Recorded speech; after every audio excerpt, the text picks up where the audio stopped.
जोहर के पठो को नवा संताड़ी स्टडी यूट्यूब चैनल रे पे सागुन दाराम नवा वीडियो दे यूजी पीजी सनाम को लगी ते खाना आसो इन वीडियो तलाते पे सनाम को हेल्प हुआ जुदी हेल्पफुल नवा वीडियो पे मने खान कमेंट सेक्शन रे जानावल पे हिलिंग तबना ताहले दो क्वेश्चन सनी बन मांगा कुकली रिविटलाइजेशन मूवमेंट दो चेत कना तेला मारेना कमी होरा को नवा लेकाते अरु फेराव गे रिविटलाइजेशन मूवमेंट को मेता कना the acceptance of new ways of doing all things adi laha khon ge santar ko tala re aima gotang guru ko janam do hui len gya ar santa tala re letar ge aru fera ho jemon santar ko je dharam chetan re aru fera do mid nawa rup do ko ema kada jemon nawa lekate sirjon nawa uyhar chinta ar akil buj ho nawa kaite rakab ena मिटंग सावता रिया मारे लायलाकचार अरिचली को नावा लेकाते अरुफेराव कते बेभारवा मारेना कमी होरा को अरुफेराव रुवड़ कते बेभारवा अरुफेराव मेने नोवा दो बांग कना मारेना दो मुचत उतरवा से मुचत उतर हुआ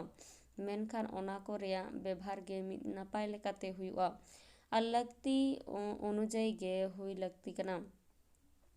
जहाँ जिनिस रेया सिरजन ते नावा नावा उइहर चिंता और अकिल बुझ तलाते सावता रे अरु फेराव हुआ अनकान अरु फेराव दो एटा सावता को रेया अरु फेराव नेल कते हों हुई दाड़ेया संताड़ सावता रेया पुनर्जागरण ऊनविंश शताब्दी खना एतहब लेना आर नोना दो पहलो पुनर्जागरण बोन लई दाड़ेया ऊनविंश शताब्दी रे कुलियन गुरुआ जानम हुइलेना उनी दो संताड़ को अद कथा अद जायगा हड़ रोड हड़ सेरेंग लाय लेक्चर अरिचली बिनती बाखेड़ को रिया बड़ाई अडी बढ़ती तहे कांतेया उनिया लय लेकाते केरब साहेब दो हड़ कोरेन मारे हापड़ाम को रिया कथा ᱧᱩᱛᱩᱢᱟᱱ पुथी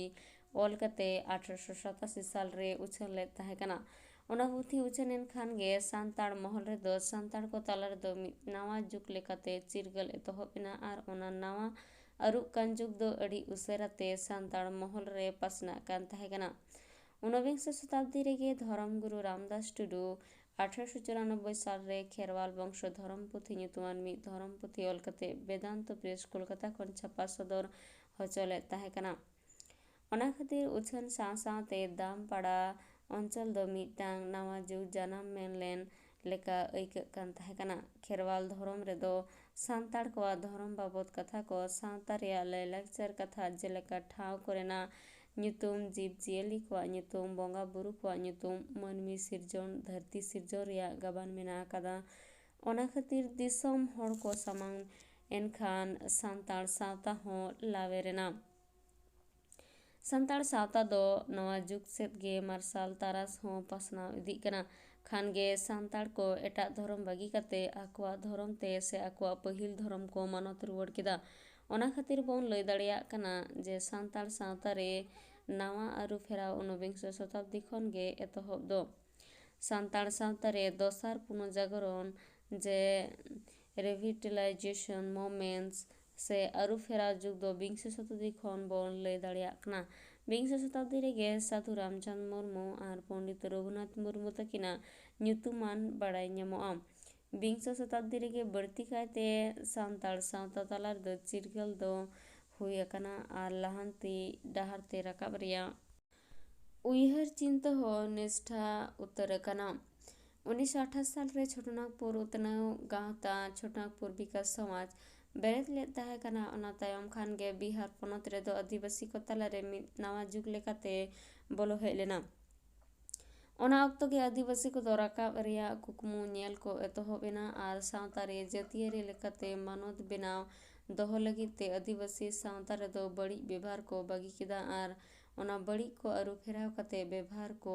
एतहबेना आर सोसनो सावता रे राकाब को उइहर केदा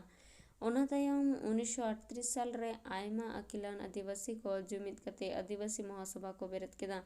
ओना महासभा रेया मूल उद्देश्य दो ताहे कना बिहार बेंगल उड़ीसा आर आयमा पनत रे मेना आकात को आदिवासी तला रे जुमिद दो आर उनको तला रे नावा जुग रेना सिरजन गे मारांग जोस्ते दो ताहे कना। वीडियो तो नोड़े के मुचादेना वीडियो नेल लगे सानाम को गे साय साय सारहाव जहां नवा वीडियो फेसबुक रे पे नेलत तबना उनको दो फेसबुक पेज फॉलो तबन पे और जहां नवा वीडियो यूट्यूब रे पे नेलत तबना उनको दो वीडियो जस्ती खन जस्ती लाइक शेयर और सब्सक्राइब